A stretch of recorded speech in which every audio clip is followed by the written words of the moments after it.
ଆସିକି ଛାତ ଉପରେ ଭିଡ଼ିଓ ଷ୍ଟାର୍ଟ କଲୁ। ଆଉ ଛାତ ଉପର ଭିୟୁ ଆପଣମାନଙ୍କୁ ଦେଖାଉଛି, ଦେଖନ୍ତୁ ଛାତ ଉପରେ ଭିୟୁ ଦେଖନ୍ତୁ।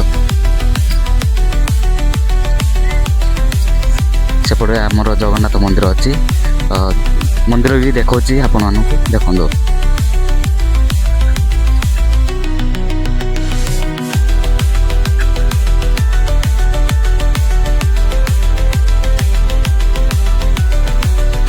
ସାମ୍ନାରେ ମନ୍ଦିର ଅଛି, ଆପଣମାନେ ଦେଖିପାରୁଥିବେ। ଆଉ ଏପଟେ ବି ଆମ୍ବ ଅଛି, ଆମ୍ବ ଆପଣମାନେ ଦେଖନ୍ତୁ। ଏପଟେ ଆମ୍ବ ଗଛ, ଆମ୍ବ ବି ଅଛି। ଆପଣମାନେ ଛାତ ଉପରେ ଦେଖିପାରୁଥିବେ କେମିତି ଭିୟୁ ଆସିଛି। ବହୁତ ଖୁସି ବି ଲାଗୁଛି, ମଜା ଲାଗୁଛି, ଥଣ୍ଡା ହାୱା ଦେଉଛି, ଭଲ ଲାଗୁଛି ଛାତ ଉପରେ। ଏମିତି କିଛି ଛାତ ଉପରେ ଗଛ ଲାଗିଛି, ଦେଖିପାରୁଥିବେ। ଏଇଠି ଗୋଟେ ଫଳ ଦେଖନ୍ତୁ।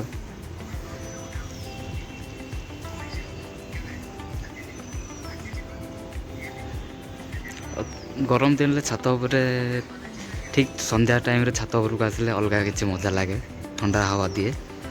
ଥଣ୍ଡା ପବନରେ ବି ବହୁତ ଖୁସି ଲାଗେ ଛାତ ଉପରେ। ଏଇଠି ସୁମୁ ଆମର ଏଠି ବ୍ଲଗିଂ କରିବା ପାଇଁ ପ୍ଲାନ୍ କରୁଛନ୍ତି, କ'ଣ କରିବେ କ'ଣ ନାହିଁ ସେ ସେଠି ଫୋନ୍ରେ ଦେଖୁଛନ୍ତି।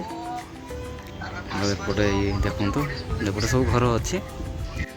ଆଉ ଏପଟେ ଗୋଟେ ପ୍ଲେସ୍ ବି ଅଛି, ଏପଟେ ମାନେ କିଛି ନାହିଁ, ପୁରା ଫାଙ୍କା।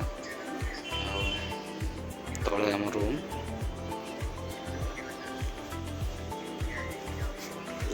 ମନ୍ଦିର ଅଛି ଏଠି। ଏପଟେ ଆମର ଚିଙ୍ଗୁ ଆସିଗଲା, ଚିଙ୍ଗୁ ବିସ୍କୁଟ୍ ଖାଉଛି। ଚିଙ୍ଗୁ କ'ଣ କହିବ? ଚିଙ୍ଗୁ କିଛି କହୁନାହାନ୍ତି, ବିସ୍କୁଟ୍ ଖାଇବାର ବ୍ୟସ୍ତ ଅଛି ଚିଙ୍ଗୁ।